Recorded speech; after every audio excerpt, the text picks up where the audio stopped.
This podcast is brought to you by Celicopter. Tired of listings that go nowhere? Exhausted by tire kickers who waste your time? Don't sell your helicopter alone.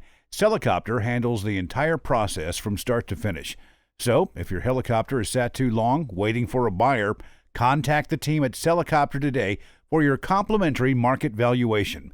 Call 1-855-CELICOPTER, 1-855-735-5226, or email sales@celicopter.com. Celicopter. List it, sell it, done.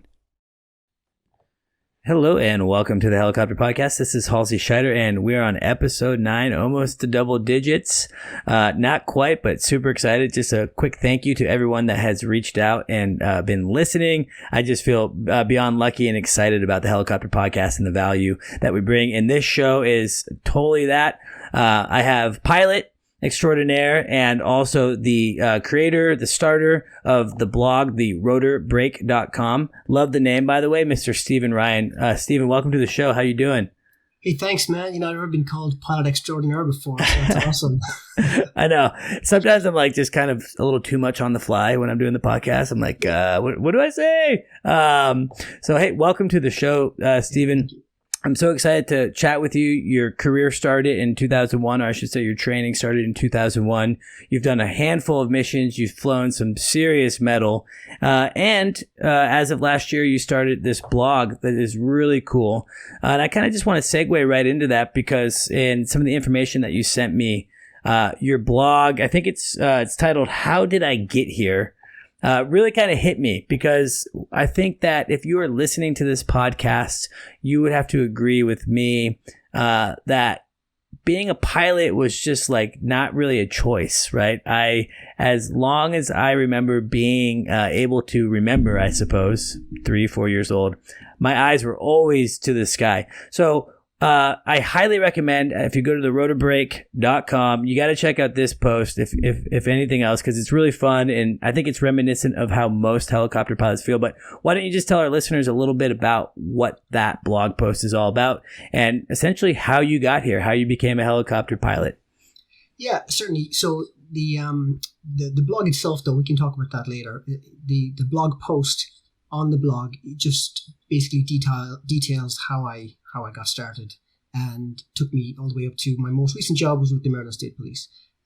So to summarize that, so I grew up in Ireland and I was pretty much obsessed with helicopters. What was that? I said I can't tell. Oh, yeah. And you know, my accent used to be so much stronger, but I ended up doing tours in Vegas. This is back in 2006. You did tours too. I did in Maverick. Of course. Yeah, we have that connection. What year were you at Maverick? 2006 or so, 5. Okay, so a little bit. I don't want to say this to make you feel bad, but I might have not even been flying helicopters yet. But I was thinking about it.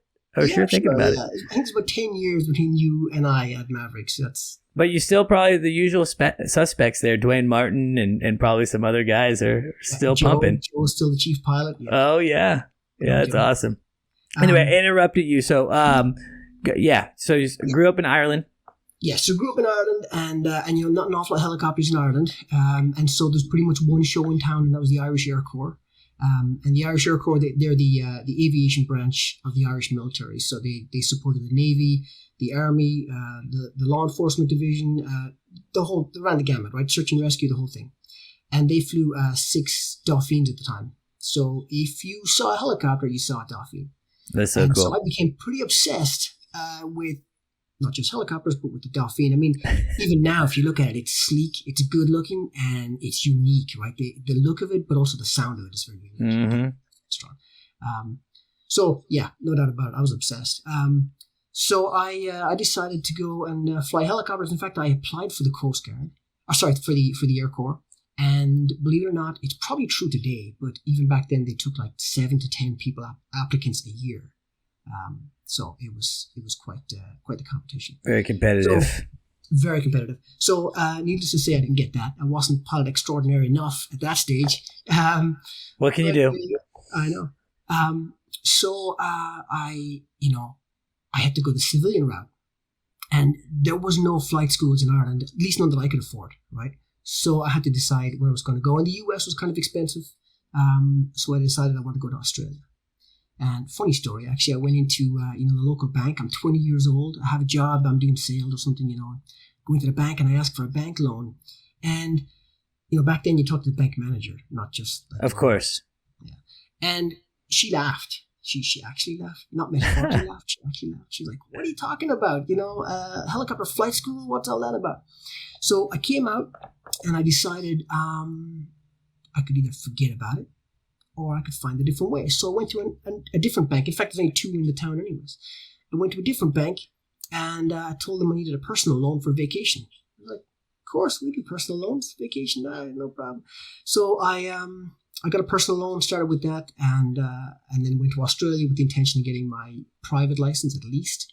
And it went from there. I got a second loan and then a third, in fact, and I was able to pay for flight school for Australia, so. Oh, that's awesome. Yeah, that's definitely a unique way to get financing. I think, obviously times have changed. It's pretty hard to get anything financed these days, but it's kind of funny, like, that they wouldn't finance a legitimate career path. Like, that's something of an investment, right? Because you would think the bank would be like, "Oh, you're going to pay that back." I'm going on vacation. That's just spending more money. But, "Oh yeah, sure. We'll loan you on that." That's, seems kind of silly, but you got through your training in Australia. And I got to be honest, I haven't actually, we had Nick on the show last week, I believe it was, and he trained in New Zealand, did some flying in Australia. But I don't think I've actually talked to too many people that actually did flight school in Australia. Is it pretty similar steps and process to what here in the States? I was listening to that podcast with Nick Falloon, and one thing that struck me was when he mentioned about the way it was done. Like my flight instructor in Australia, it was like an end of career position, right? So this guy, in fact, no less than 3 to 4, maybe 5,000 hours every instructor, because wow. That was the way it was done. You want a job in your local town, you want to be home every night, you get a flight instructor job. And it pays. Yeah, exactly. Whereas it's different here. And there's pros and cons. When I was over there, you turn up in the morning and you stay all day long. You turn up at flight school and you stay all day long. Then I came to the US to do my conversion to the US license. And it's more of a, you got a flight at 2 p.m. So turn up at 1:30, I guess. It's more of a business. Totally. But there's pros and cons to both of it, right? And so when I became a flight instructor here in the US, I could see it flows better perhaps over here. But you're more of an environment, you're more embedded in the environment in Australia. At least I felt that way anyways. So. Well, some of my buddies and I were recently kind of joking about it because first off, I think you and I have some weird mirror going on with our career, right? Because you're at Maverick, you're also at Hillsborough at a time, right? Did you instruct at Hillsborough? Yeah. That's crazy. So I'm from Lake Oswego, actually, originally. So Hillsborough was in, you had to travel from Ireland. I got to travel 13 miles down 26, but the traffic on the 217 did suck. So, but I, we're talking about it with my friends recently, and at flight school, you look at the flight instructor at Hillsborough, you get the tan suit, you're like the cool guy on campus, all 2 girl students that were there out of the 100 students would, "Oh yeah, he's so cool." Sure. But looking back at it, it's like, man, United States based instructors for the most part don't actually know anything about the industry, or at least practical experience. And I think it's great. I felt like I was a great instructor and I was able to provide effective instruction, but that's kind of where it ended. Whereas if you get someone that has been flying EMS, flying offshore, done tours, utility, you could bring probably a lot of really cool scenario-based training and like anecdotal thoughts of, "Hey, I experienced this doing this," and really kind of have that translate through your teaching, which I think would be really beneficial. And I think that's probably somewhere that we miss a little bit. Not to mention, I don't know how it is now, but when I was flight instructing, I actually had to deliver pizzas on the side just to make ends meet. So I would flight instruct all day and then I would be delivering pizza at night. So it's like this crazy, lack of compensation where I'm assuming those guys are getting fairly well compensated, in places like Australia and New Zealand where they do that a little bit different. Yeah, I would think so. But it's not a perfect system either. And I won't speak for what it's like now. But at the time, even in Australia, and you're right, the instructors had perhaps more to give, experience-wise. it was also a scenario when you get your license, you're a newly minted commercial pilot. Your first job, you probably won't see it for maybe 9 to 12 months. The first thing you'll do is you become as a hangar rat. Used to call them hangar rats, right? You come in and you talk about delivering pizzas on your time off. Well, you'd actually have a full-time job, and then come in the evenings and weekends and help out at the hangar and stuff like that, getting aircraft out, washing aircraft, and then finally you might get to fly a helicopter on a ferry flight or something. So even though you've had this really stellar experience in flight training and you've had a very experienced instructor, what have you lost between that time and then 9 months later, 12 months later when you actually get to fly again? So I don't know which is better. There's definitely pros and cons.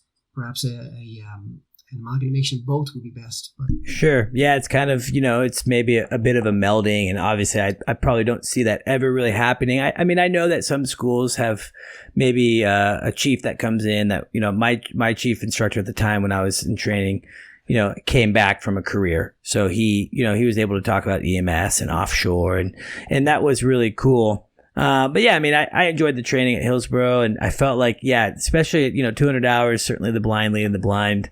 But you're kind of been immersed in that training environment already for the last year and a half. So you kind of just keep that steam going. So obviously you're a young lad in Ireland, and you're looking up, you're seeing the Dolphin fly around, and would you say you were a pretty young child knowing that, hey, this is what I want to do? I tell people I was obsessed with helicopters before I could ride a bike, Of course, I learned to ride a bike until I was in my 20s. So. That's funny, man. No, but I was obsessed. And in fact, even when I finally went to flight school, I went to 2 flight schools. I went to Becker Helicopters on the East Coast, north of Brisbane. But then I went to a different flight school down in Melbourne. And the specific reason I went down there, didn't do me much good, was the chief pilot of that flight school, which was called PHS. He was the one who introduced the Dolphin to Australia, right? And so to the Australian, the Victorian State Police, right? And I thought, well, maybe I could get that bit closer to the Dolphin by meeting this guy, That's how obsessed I was with the Dolphin. That's so cool. It didn't work. So it didn't work there, but you truly were maybe borderline ex-girlfriend stalking the Dolphin. It seems like like maybe an unhealthy obsession. No doubt, there was no other way. It wasn't a matter of if, it was a matter of when and how. It was just gonna. And in fact, I went from there and thought, okay, well, the Maryland State Police, and there's a few other operators in the US, but not many. In fact, there's still 1 or 2 now, but the Dolphin's on the way out now, and even back then, 2003. But I knew the MSP, I knew they had one, I knew they had 10, and that's on my radar, And so I came to the US then to do my US conversion in Hillsborough Aviation, like you mentioned, and then went from there. And like the rest of us, I zigzagged the industry then. I needed, your next job, you need turbine time. And then you need offshore time if you want to get, into a twin. And then you need NVG time if that's possible, or EMS time. It just never ends, right? In fact, I know it never ends. It's kind of never ending. So you have taken that traditional path. I mean, untraditional, the fact that you grew up in Ireland, you trained in Australia, came over to the States, you did your conversion, which again, usually it's like you come to the States and then you go back home wherever and do conversions. Because I think I guess the finances are a little bit different than they were, because I think it's maybe a little more expensive, at least in Europe. I'm not sure actually about Australia. Yeah, I did a lot of things backwards, to be honest with you. That's fine, man. It makes it more exciting. And you're here. You've had... you have quite the resume. So you did Maverick, you've done air medical, offshore. How did you finally get to the Dolphin? So, and just going back to doing things backwards, my intention was always to be here and be with the Maryland State Police. That was it. So for me to go back home, like a lot of guys, they want to fly EMS back in their hometown, right? Back in France or Germany or Ireland or wherever they're from. But that wasn't it for me. There's no Dolphins over there. I went to Maverick. I went offshore for 6 months in the Gulf of Mexico. I didn't like that much. And then I applied for the Maryland State Police, and I feel like it was kind of maybe right time, right place, because it's a hard place to get into, and it takes about 9 months. In fact, it's sped up a little bit now in recent years, but you're looking at about 9 months for the application process. And you might be able to actually give me some stats on this, but for our listeners that are maybe new to helicopters or just kind of unfamiliar with Maryland State Police, the Maryland State Police operate a very large fleet of aircraft that they use not only for law enforcement, but search and rescue and other operations. And unlike a lot of other law enforcement specific agencies, they actually hire civilians. Is everyone a civilian? So anybody who's not is just kind of a leftover, perhaps from, they've been around long enough. And in fact, I think there's only one pilot left out of about 70 that is a state trooper. Wow. Yeah. So what happened was in 1986 they had an accident, and at the time, the story, the way I understand it, is the insurance requirements went up, and they required at least 2,000 hours. And it was difficult to get guys. They had some that perhaps were in the National Guard or previous military time who were state troopers, and they could stay. But the rest of them, anybody else coming in had to have at least 2,000 hours. And so that's hard to find. Sure. If you're a state trooper. So they started with civilians and then went down that route, and now it's probably easier because you can get guys in with a lot of experience rather than training somebody from the field, from the road. So we'll talk about backwards. I mean, again, I know nothing really about law enforcement. My good buddy Dusty Britton, if you're listening, what's up? He was like the chief of the air unit here in San Antonio, Texas.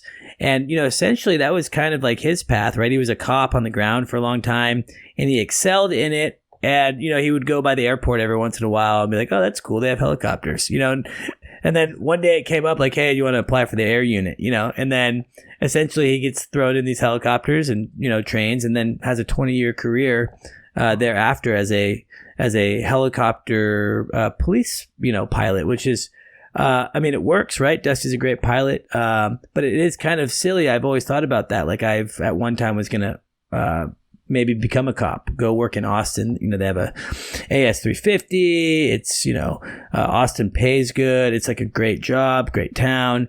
And then they're like, oh yeah, we'll hire you on. And maybe in the next 3 to 5 years, we can put you in the air unit. And I'm like, well, I'll forget how to fly a helicopter by then. So it does seem kind of funny, at least on this aspect of safety and whatnot. Now, as a civilian, what is, because I know from experience, I've actually, I think, filled out the Maryland State Police application, and then I got like all these emails back, and I'm like, that seems like a lot, and I don't really want to move to Maryland. Wasn't my cup of tea, I suppose, but it's a pretty intense process, right? Can you tell us a little bit about that? Yeah, certainly. And just so you know, on that civilian versus law enforcement, so there is different types of, aviation units, right? And so in your friend's case, he's probably airborne most of the time, if not all the time, right? He takes off, he does patrols. Yeah. So he's not landing in the wires on the football fields and the highways doing medevac. He's not over water in the Chesapeake doing rescue, that kind of stuff. And so his primary goal then is really law enforcement and law enforcement tactics, right? And so his experience on the ground does help. Whereas with the Maryland State Police, the majority of what we do is not law enforcement. It's medevac, it's search and rescue, and stuff like that. And so the tactics on the ground, while they're important, we can learn them for the 20% of those missions. And the rest of them, the IFR, all that stuff is what we need, right? So, sure. So it's a different type of operation. And in the application process, so you're looking at, the reason it took 9 months was, they do an extensive background check. They do a polygraph test, which they'll send you all the information for a polygraph test. You fill it all out, and then you go and do your polygraph test. You have to come to Maryland to do that. And then they do an interview, and now they have their own simulator, right? So even though they don't fly the Dauphine anymore, they fly the AW139.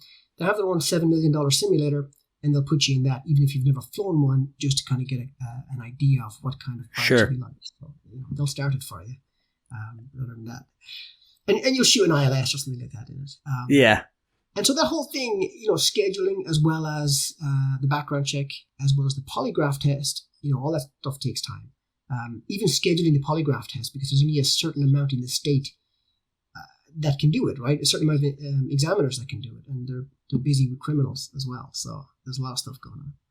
Yeah, that's crazy. I know that I think the polygraph probably actually scares a lot of people from applying. Is that, I mean, I'm sure you can't talk about the specifics, but I mean, do they ask, it's my understanding, at least for like the Customs Border Patrol, might be a little bit different. They ask them pretty wild questions. Yeah, so I can speak from the point of view of, my own experience and some anecdotal evidence, and there's no doubt about it. It does keep a lot of people from applying. And then it does keep some people out that apply. But for the most part, what they're looking for is if you're going to lie or not. Sure. And so if you're nervous, for the most part, it's not a problem, actually. If it's just about telling the truth, even if it's unusual, right? Now, if it's very unusual, let's go over it. Yeah, that's a different ball of wax. Well, that's cool. So so you go through the process. What year was this, by the way? This is 2007 I started it. Okay, so you start flight training in 2001, and 6 years later, so you've zigzagged your way to MSP. Yeah. And you get to go to the Dauphine. Yeah, pretty crazy, man.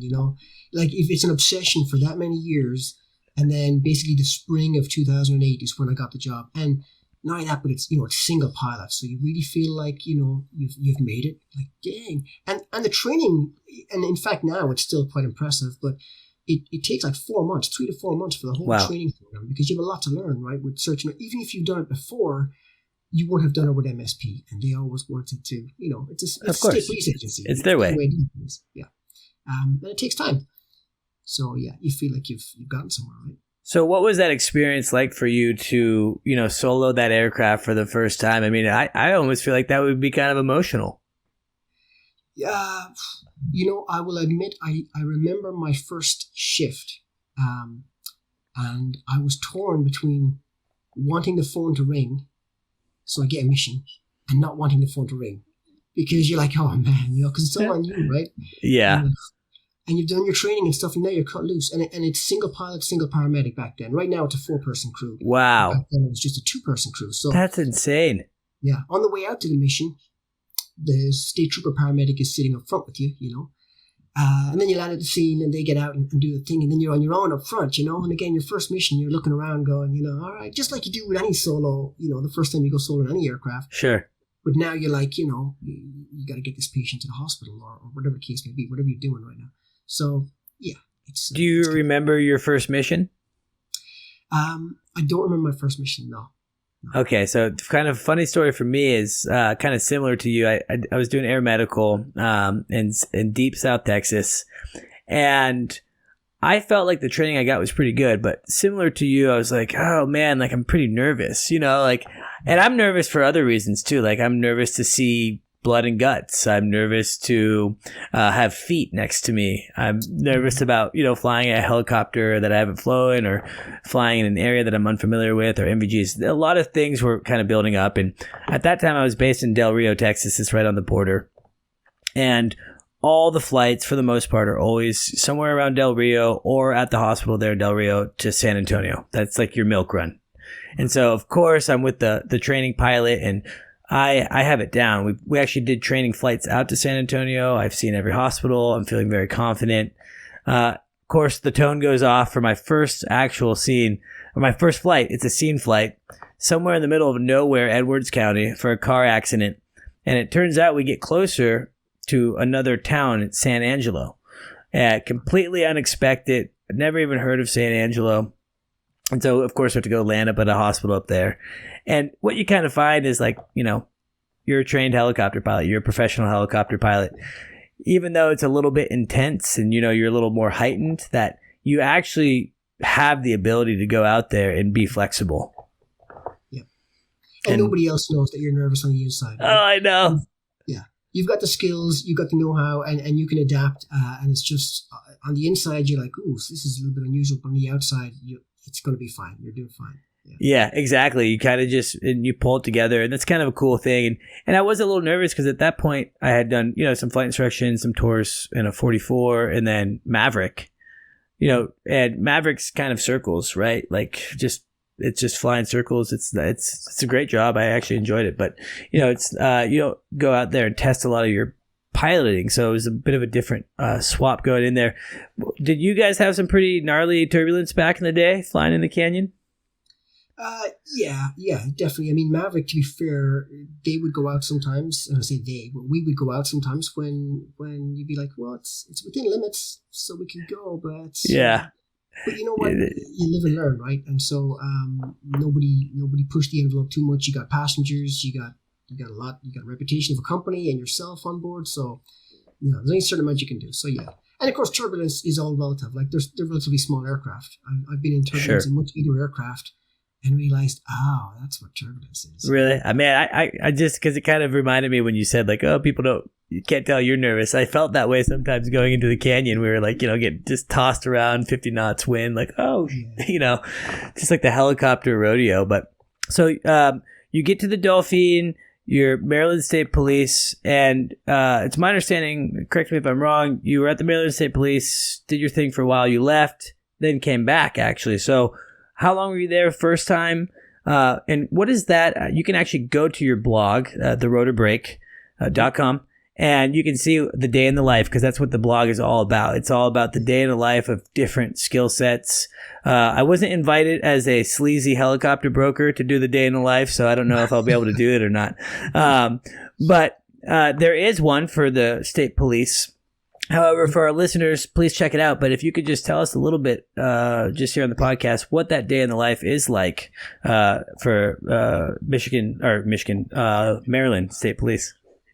Yeah, no doubt. It's so just to put in perspective, I got there, I flew the Dolphin for 3 years, loved it, but you know what? Tick that box. I'm like, what's next? And maybe it's typical helicopter pilot nomad type mentality, but I'm starting to look around. And so, the short version is back in the 80s, 90s, Ireland leased a Super Puma. And I didn't know it was leased at the time, but it had a Super Puma. And I was like, wow, it's a beast. 21,500 pounds of aircraft. And I thought, they had hit the big time. It's like the U.S. Coast Guard, U.S. military with their all the versions of the Black Hawk, And so that's always been my second goal, right? The Dolphin was the big one. The Super Puma was kind of like, well, maybe. And then I got the opportunity to go with CHC Global and essentially fly the Dolphin for them and the Super Puma. And so I was like, wow, well, I mean, you can't miss that up. So I decided I'd go for a year, and they had no requirement. You didn't have to sign on for a certain amount of time. But I went for a year and I stayed for 5 because that's the kind of company they were. They were that good, at least I believe so. The pay was good, the conditions were good, the job was good, and I was flying a Super Puma, right? So things were good. But it's international, right? So you go to places like West Africa, Kazakhstan, Turkey, spent a year and a half in the Falkland Islands down there near Antarctica and stuff. So some cool places, some not so cool places. It wears on you eventually, and I decided to start looking around. And then, of course, by then, Maryland State Police had upgraded to the AW139, 4-person crew. They're now using night vision goggles. And so I called the chief pilot, Mike, and told him I was kind of interested. And by the time I was done with the phone call, he already had my application back in. And nice. It was quicker this time. I still had to jump through the hoops, but I knew the recruiter too, So I called him and told him what the deal was. And it was, instead of 9 months, I guess it was, 6 weeks, 2 months maybe. Yeah, because you're kind of already in their system. Yeah. Now, when, and we'll kind of get back to it because I still am curious to hear about the kind of the mission profile of the Maryland State Police, but I do want to go to kind of what you're talking about. And something that we haven't mentioned a ton on the podcast is that there's a lot of personal struggles sometimes of being a helicopter pilot in regards to, good pay, but maybe crazy locations and being away from home. When you were traveling that much, I mean, you don't have to, I guess, get super personal with it, but were you married? Do you have kids? I mean, how did that all look, and how do you juggle all that? Yeah, so that is absolutely the driving factor, at least for me, why I did it in the first place, why I did the international stuff in the first place, and then why I stopped doing it. So I did it because we could live where we want, right? We were in Maryland at this stage we'd been here for 3 years, but now we can live where we want because we're going to be going international anyways. The pay is going to be better. So I'm married and I have 1 kid at this stage. and we decided to move back to Ireland for a year and a half. And I Cool. commute from Ireland, so I'm going, back and forth. And my wife and kid get a lot out of that.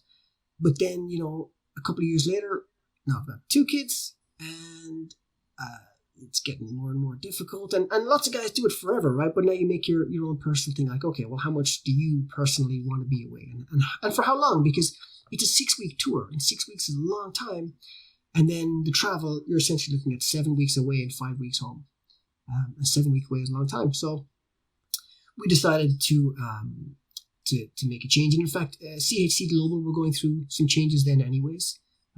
Bankruptcy essentially, and they kept some employees, and some were offered layoff, and so I took the layoff. Interesting. So it was kind of handed to me. It was kind of like, kind of helped kind of force the decision, if anything. Exactly. Yeah. And were you in the 332?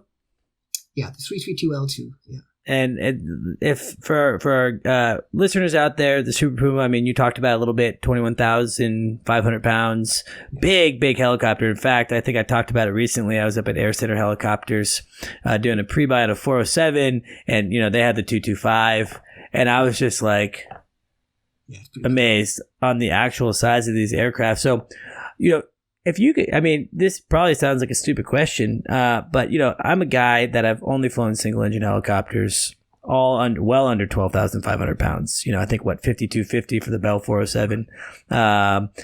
What is it like getting into an aircraft of that size? I mean, does it feel like a helicopter and it's just like, hey, it's status quo, it's pretty easy, or is there more challenges to an aircraft that big? So, a lot of people talk about like the autopilot, and they think, well, if you have an autopilot, which you would have in an aircraft like that, then you're just a manager, right? You just sit there and you press some buttons and you just hang out. When that's not true at all. In fact, there's plenty of accidents that have happened because the autopilot wasn't managed. And there's a famous one in Sunborough in Scotland, where it was essentially, it was fully coupled, but if you didn't do the right thing with the autopilot, which they didn't, the aircraft essentially crashed into the water, right? Ugh. And so, it was on approach to an island, and they were following an NDB approach that had altitude engaged but not airspeed. The aircraft was trying to hold altitude but not the airspeed, and it begins to slow down, gets in the backside of the power curve. Yeah, and so that's about aircraft management, right? If you sit back and you do nothing, then the aircraft can crash itself as quick as anything. Sure. So, having said that, once you get in, and once you're aware of the size, you kind of, I don't want to say, you kind of forget how big it is in a way, right? Because now you're just sitting up front and it's like this. I was talking about turbulence, We were doing a ferry flight along the coast of West Africa, and man, we hit such bad turbulence. It kicked around the aircraft like you wouldn't believe. And, it didn't care that we were 22,000 pounds or 21,000 pounds versus your 5,000 pound Bell 407, It just like a 747 can be kicked around in turbulence. So it's all relative. Sure. So the size, after a while, you get used to it, and the systems are more complex because there's 2 of everything. Everything's redundant, and you have to manage the autopilot now. You have to learn a little bit about the flight management system and stuff like that. But other than that, man, once you get used to it, you're still flying an aircraft, still flying a helicopter. It's still a helicopter, but the stick on the left makes you go up, and it's, you got pedals, and it's all good. Now, how do you start this Puma? How do you start it? Yeah, is it a FADEC start, obviously, or? Yeah. So it's funny you asked that. The just talking about high winds, I think you said something like 40 or 50 knots in the canyon. Sure. So the Super Puma has a high wind start as well, and you start one engine and you have with the rotor brake on, and then you release it once you get the engine up to speed, and then the rotor brake releases and the blades start turning, but they start turning a lot faster, Sure. Kind of scary the first few times you do it, to be honest. That seemed really weird to me. Yeah. I think that would feel uncomfortable. It is, and you got to do it often enough to get comfortable with it. It's used for high winds, so you already know it's a windy day, and I think it was above 35 knots. Yeah, to start that way. The high wind start, yeah. So yeah. That's really cool. And actually in your article that we were talking about earlier on how you got to where you're doing and things like that, you have some really cool photos as well of the Dolphin, of the Super Puma. Now with the Super Puma on the 332, Did that have any of the same issues as the 225 in regards to like the planetary gear that caused some of the mass separation? Obviously, it's all been remedied by Airbus. I think that they've done a great job at figuring out that the root problem was this like number 8 planetary gear, and a whole bunch of stuff went into it. But was that specific to the 225 or also the 332? Well. Even before you go that far as I know, it was specific to one specific aircraft, because that aircraft was involved, the gearbox, I should say, was involved in auto collision, right? It was on the back of a truck. It was involved in a collision. Yep. They sent it back to the factory. They did a borescope on it. And some of the planetary gears were not viewable on that borescope. And that's what failed. And then that's that famous YouTube video with the rotor disc essentially departing from the aircraft. Yeah, it's not great. Yeah, it's not. And of course, when you have something as bad as that, then the unions, the offshore unions, they decide, hey, I'm not going to fly this the Super Puma of any kind ever again. And that's kind of what started. There was a snowball effect then for the Super Puma. It's making a resurgence, though. Let me tell you, it's like bell bottoms. Like, they're coming back. Actually, I don't know if bell bottoms are coming back, but we can pretend they are. I know that the Super Puma is a hot aircraft right now, and I think there was also, with the planetary gear, they had 2 manufacturers of it. They realized that even though they were to the same tolerance, that there was a fail ratio on one of the components, so they just went to one. And yes, they have like the new boxes that the gearbox is packed in with, like, I don't know how many sensors, but like for the box probably costs more than my house, just to, so to see if there's any shock to the gearbox during transport, really crazy. G-Shock sensors, I guess. And in fact, and you've probably seen the YouTube video that explains that whole thing. It's actually, it's really good. Yeah. I mean, it's made by Airbus. So you're like, oh man, it's so good. And I love it. And you're like, oh, what's that? But I mean, I trust it. I mean, I've talked to a lot of different operators. I know a lot of guys that have flown the aircraft, and it sounds like all the proper remedies were made. So, I mean, I feel like, maybe you're just not telling us, but it seems like, man, you want to fly the Delphine, you get the Delphine. You got this itch that you want to fly the Super Puma, you get in the Super Puma. What, did you have hurdles throughout your training? I mean, other than the zigzag?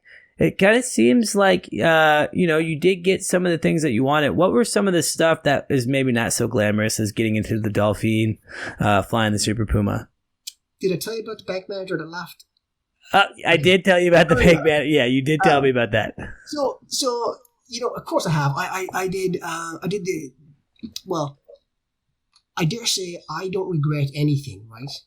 But looking back, you always think, hey, I could have gotten there faster. Like, I went to the Gulf of Mexico for 6 months. Okay. The Gulf of Mexico, and I spent 6 months there as the spare pilot in a Bell 206. And I had like 3,500 hours, and new people were coming in, and they were going straight on the S-76, and it was just bad timing for me. It wasn't, they just got lucky, and I didn't get lucky. But that's why I left. I'm not one of those guys who will turn up and then quit just because it's not going my way. Excuse me. But at the same time, you kind of have to choose your destiny in a way, have a focus, and be a little bloody-minded about it. Otherwise, you turn around one of these days and you go, oh, I wish I had it done. I mean, you've done this. You've been in the bottom of the Grand Canyon with a couple of guys who come over to you and go, oh, I'm an accountant, but I sure wish I had followed my dream to become a helicopter pilot. And you're like, this ain't the 4th time I've heard that today, right? Yeah, so you have the coolest job in the world. Yeah, you have the coolest job in the world. And for you, of course, it may be a stepping stone, right? Like, yeah, it's cool, but I'm heading, to the next big aircraft. Yeah. So yeah, I had some of those. I guess I'm a little obsessive, perhaps a little bit on at least the things I want to do. The next one was the Black Hawk. I really wanted to fly the Black Hawk. Who doesn't? Yeah, who doesn't? So, I just quit my job a few months ago with the state police to fly the Black Hawk with Coulson. That's amazing. And, quitting your job in the middle of a pandemic, not exactly recommended. But again, this is my goal. This is what I want to do. I want to do flyers. And so I'm like, all right, this is going to happen. Yeah, and sometimes, honestly, like, I hate to say it, but it takes a little balls sometimes to like go and get what you want. If you want to be comfortable all the time, you just got to then just keep doing what you're doing, status quo, and be miserable. or if you have a little kahunas and you're willing to assess the risk and make sure that it's not going to completely bury you, then you can go out and kind of put yourself out there. I mean, with my business, I was like, granted, the pandemic started right after I quit all my jobs. So the pandemic didn't happen yet. And I had built the brokerage for 3 years, but it's just kind of a side hustle. Rebranded. I was like, I'm going to rebrand to Helicopter. And then I'm going to quit all my jobs because I can. And then the pandemic happened like 2 weeks later. I'm like, oh my goodness, and by the grace of God or whoever, it's worked, right? And I think it's somewhat of a necessity. You just press forward and you make it happen. But the timing's never perfect. And I think that sometimes, specifically in this industry, people are always looking at the timing, like, oh, I got to have the time to do this, or I'm going to have kids, so I have to do this now. So I admire that. I respect the fact that you've been very goal oriented in getting what you want and taking some risks to get there. I mean, I would say giving up a job at the Maryland State Police, very steady, probably a good paycheck, good benefits, government, to go fly Blackhawk. That was probably not an easy decision, but something that you wanted to do and you live once. So kudos to you on that. Yeah, I appreciate that. Yeah, I you just got to take the risk sometimes. And there's negative side effects too. I mean, I've zigzagged the world and certainly the country with different jobs. And luckily I have a supportive wife and family. And it's not just a matter of, should we do this? For a lot of people, it's can we do this? Because I mean, you have a support system perhaps in your hometown or your home state or whatever, and sure, and you don't want to leave. So for some, it's easier than others, and I guess for me, it's not quite as difficult because most of my family is 10,000 miles away, anyways, no matter where I go. So. Yeah, no matter where they're at, they're just still in Ireland. Yeah. Well, that's cool. So you're in the Blackhawk now. And you brought up some really cool safety topics that I want to touch on, but I am also curious to kind of transition a little bit away from your flying background. And last year, I believe it was, is you started a blog, the rotorbreak.com. And how did that all kind of come about? And, where does that all spawn from? Have you always been someone that wants to be a writer as well?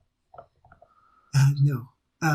So I had one specific goal, right? And here was the problem. I really, I wanted to fly firefighting aircraft, right, for a long time. And I even remember when I came to the Maryland State Police at the time, it was kind of, I want to fly the Dauphine, but I want to do firefighting. They're not going to mix right now, so I follow the Dauphine. But even such back as far as 2008, I wanted to fly firefighting. And so what I wanted to do was I wanted to find like specific information, not the kind of stuff you get from HR departments. Nothing against HR departments, right? But like, what really is it like on a day-to-day basis? In fact, when I looked into firefighting, most of the jobs back then were maybe, kind of in camps, like logging, that kind of stuff. And I kind of pictured that. It's not like that now, it seems, but I certainly thought it was. And I wanted to know what the deal was. And so my idea was if I could start a website where people could send in their day in the life stories, and then I'd learn about specifically firefighting. That's awesome. I have to do proof of concept, right? I have to do one myself, and that's why I wrote 3 articles on there. And I'm not, I'm as far from a professional journalist as you'll get, but I'll leave that stuff to Heliops and Vertical Magazine. That's their job. Sure. This is written by pilots for pilots, right? So I use Grammarly and stuff, and I'll check my spelling, so it's not too difficult. Grammarly is the best. I'm not sponsored by them. I have no financial stake. In fact, I pay them monthly. I highly recommend it. Yeah. Why not, right? And so it doesn't up my level of journalism, but it certainly makes it a whole lot easier to read. And so, seriously.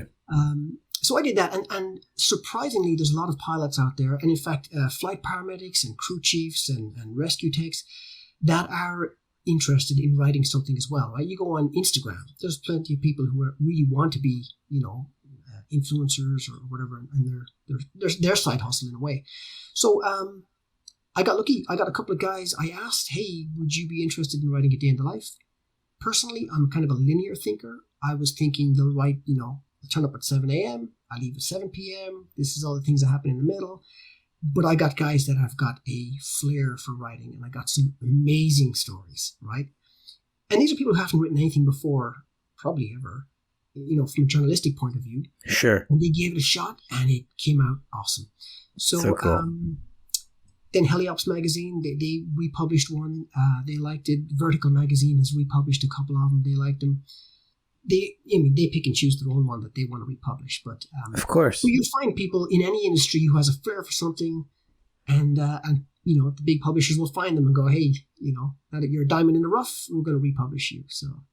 Man, it's so cool. And yeah, like, you've been published by, some articles have been published. And I mean, I don't know, it's kind of similar to the podcast in the sense, like, I don't really have an expectation for the podcast. And maybe that's why it's been able to have a little bit of success early here. It's because it's just kind of natural, with really no set expectation. I mean, you and I fumbled for 20 minutes just to get on here today. I mean, this is not a professional, professional deal. We try to make it entertaining and have good value, but it's really cool. And so now, can anyone just go on the site and write one of their own blog posts? Yeah. So. Can't use your words. There's no agenda, right? Except it is. I did get some articles that were kind of well written, but weren't on the day in the life theme. Excuse me. And it's easier if I just keep it that way for now. Sure. So what I'm looking for, what it was designed for, is you're an offshore pilot and you want to know what firefighting is like, or you're an EMS pilot in Ohio and you're interested in Maryland State Police. It won't give you, zero to hero, and might not even give you the requirements because everybody is writing a different story. You ask 3 pilots in the same office to write a day in the life, it'll all be 3 different versions. However, it gives you a feel for the job, and that's what it was all about. So yes, if anybody's interested, and again, not if you see something that has already been published, it doesn't matter. We can republish with a similar title. And again, people would love to hear the same, different perspective. Sector. Yeah, a different perspective in the same sector. So that's really cool. And how many blog posts are you guys at now? So I think there's about, it's about 18 or so. Man, that's so cool. And so if people want to find your website, it's therotorbreak.com. You also, you're on Facebook, LinkedIn. That's kind of the best ways to connect with you. Yeah. No intention of being an influencer by any means, but yeah, Instagram as well. It's a visual thing. I show the pictures. So if you want to write a story, it's the Rotor Break, BREAK, as in coffee break. And then the logo shows that as well. Very good. Yeah. And then you send in some pictures because us helicopter professionals, we like to see the story as well as read the story, right? Of course. And then we put those up on the social media. So. Yeah, it truly is. It's almost kind of like when you're asking someone to write a story about what they do, it almost is like you're having a coffee with someone, you're just talking about it. Like you and I are talking right now about, the experience. So it's really cool. I love the idea of a blog. In fact, I started a blog for selling, with the intention of adding value to people that want to sell. It's hard, man. Writing is so hard, and it's hard to be motivated to want to wake up in the morning and be like, type away. So it's tough. And at least with the Rotor Break, for me, I'm leaving it to people who are I'm more of a facilitator, right? I'm sure. Organized.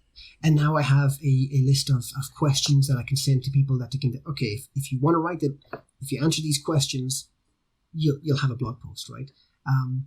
And so it'll make it easier for people. But hey, if I can do it, and if I can do it 3 times, man, anybody can do it. Right? And yours is great. I really, honestly, man, I read it yesterday. It kind of gave me some goosebumps just on this idea of being a kid, looking up, seeing the dolphin, and then ultimately getting to the dolphin and getting to the super puma.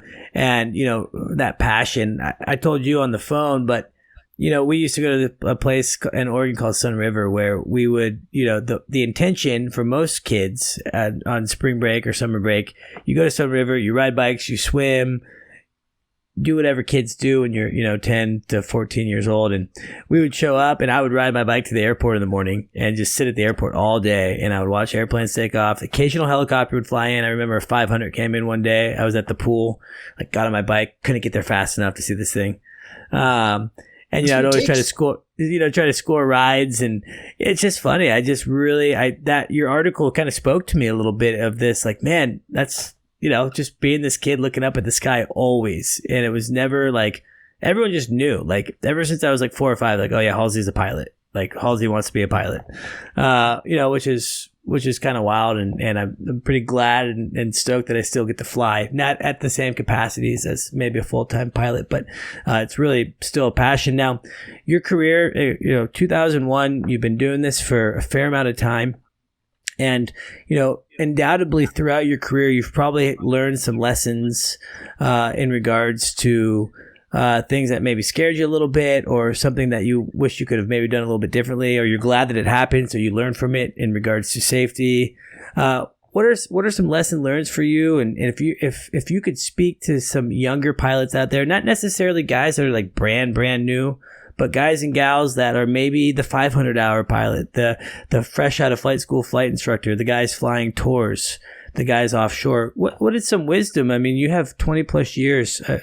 I'd love to get some of what you've learned over that time.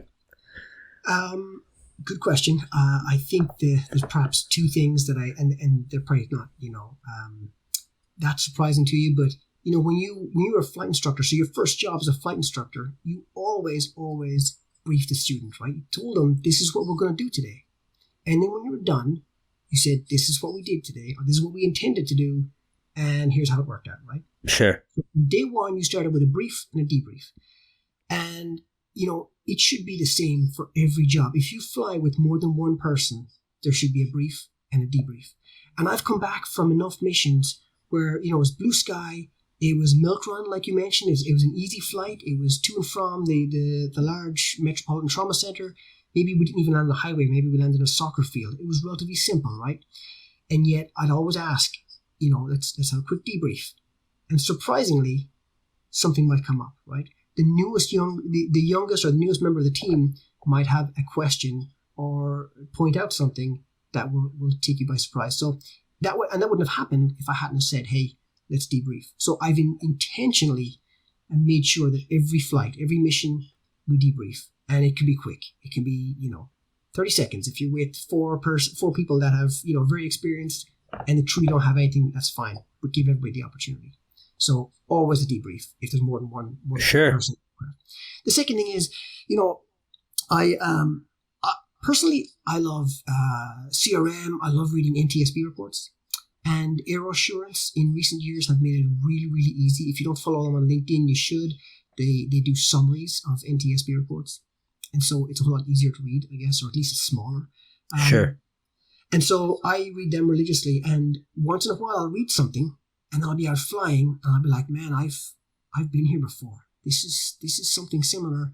And I could get caught like that guy did, in whatever story I read. And a quick example, we do with the state police, plenty of low-level searches, maybe searching for a suspect or a missing person. And that same low-level search could easily turn into a medevac, right? So I'd be like, hey, found somebody, they're injured, now it's a medevac, and so you can land, right there. Sure. Similar scenario in Japan where they were doing a rescue and doing the same thing, and then they had the gear up because they were just doing a hoist, and then it turned into, hey, that patient is not that bad. Can you land right here in the beach? And they landed there with the gear up, of course. And stuff like that, little things maybe, but you read those and you go, okay, well, I should make a policy. If I'm doing low-level search, there's no reason for the gear to be up. It should be down just in case, right? Stuff like that. And there is, of course, alarms that will tell you that the gear is up, but obviously they missed it. So yeah, I mean, it can certainly happen. Yeah. So I read those reports a lot. Well, I think it's great, and I think it's I think as helicopter pilots, what we'll often find, and I think this was one of the primary focuses of SMS, and I'm no expert on SMS. However, T's, we are having an expert on both CRM and SMS next week. Daniel Duderman, owner of the Squadron, a guy that has a ton of experience, and I think we're actually going to mold it into a series with him as well, kind of a monthly 1-episode deal, talking about that. So I'm no expert, but I feel like the point of SMS is to learn from, was this an isolated event or is it a systemic problem? And at a micro level from a company, you can go ahead and, figure out hey, Maryland State Police specifically, this incident happened and hey, it was systemic. Let's make a policy. But with NTSB reports, you get to look at the industry as a complete whole. You're not just isolated to your specific operation, your company. You can read, incident reports from all over the world where you could be like, oh man, I don't think that's necessarily a one-off. That seems very systemic. And sometimes rules change, right? Rules get, the FAA looks at something and says, hey, this is what caused it. We need to make an amendment on a rule or whatnot. So I think it's foolish not to learn from people's mistakes. And I think that I personally have not done a good job at continually following up with NTS reports. I like the idea of kind of a Cliff Notes version. So again, where can I go and where can our listeners go on LinkedIn to find those for the Cliff Notes? Yeah, so Aero Assurance, and again, I don't know anything about them, insurance company, I believe, but they sure. have a section. But if it's easier to follow them on LinkedIn because then you'll just get their stuff. Yeah, it just pops up. Yeah, so and as far as the briefing, I think what I learned flying air medical is part of it was to do a brief, and I always felt that it was not fair, specifically to the crew, if I didn't give them the opportunity to say something. There's a big mindset change from, maybe 10 years ago to today, where it's like back in the day, your crews, you're self-loading baggage. They have nothing to do with the operation, yada, yada, yada. And the company that I worked for was really focused on, crew resource management. They're part of the team. One of them wears goggles in the back.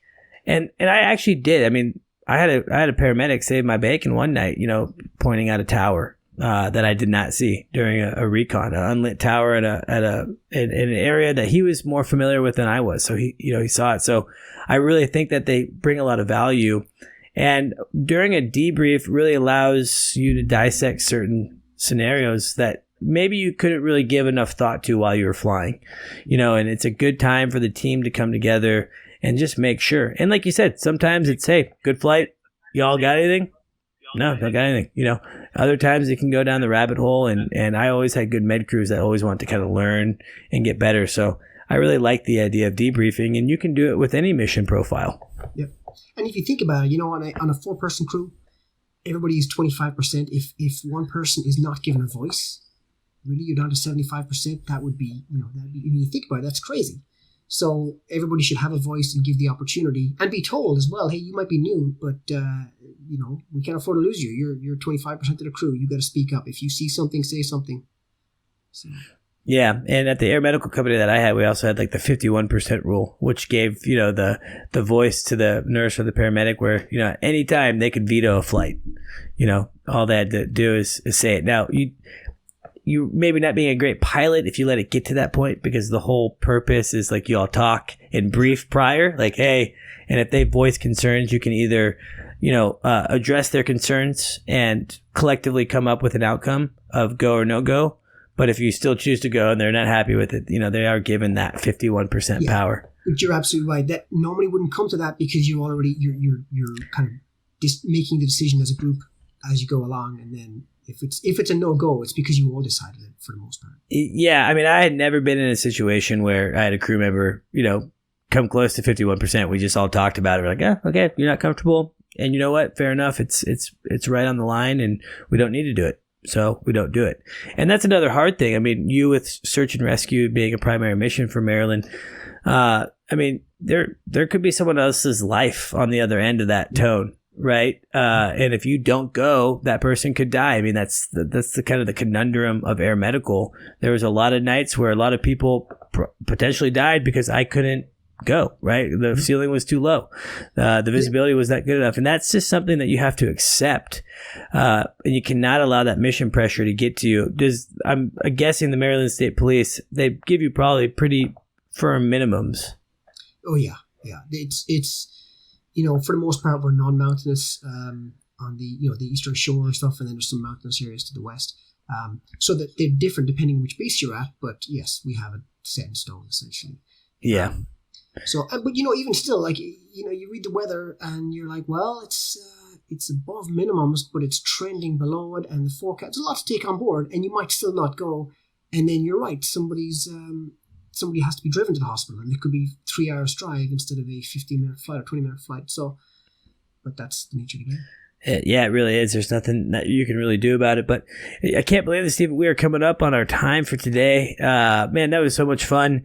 You've had a super long career. You also know, I forgot to ask, because we have a mutual contact with Sean Moretz. How do you know Sean again? Yeah, so Sean was in Vegas. He was flying the Hughes 500 while I was flying the Bell 206. Very cool. Yep. So. Yeah, good old Sean Moretz. He just had a second kid, and he's still flying, man. That guy's like the ultimate pilot, I feel like. And episode 1. So if y'all haven't listened to episode 1, check that out.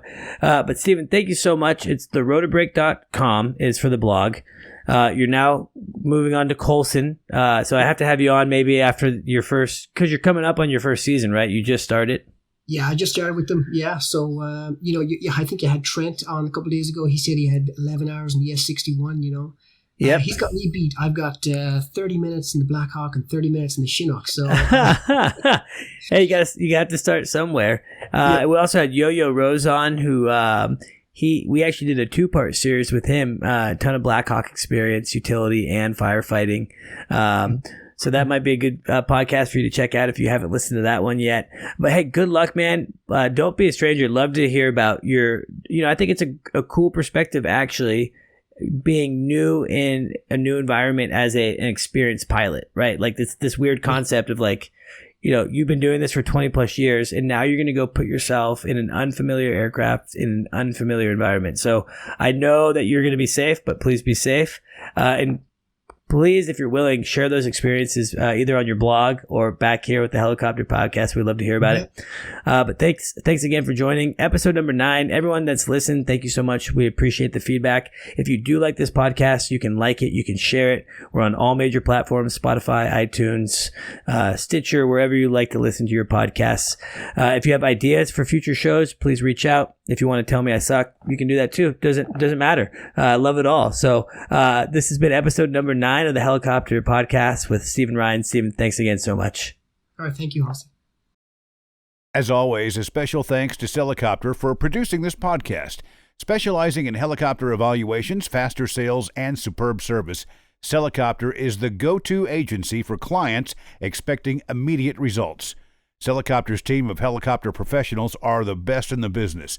Using their aviation expertise, a nationwide network, and a proprietary 76-step listing strategy, Helicopter will convert your listing from Mayday to payday. Ready to get started? Text Helicopter to 1-855-Helicopter. That's Helicopter to 1-855-735-5226.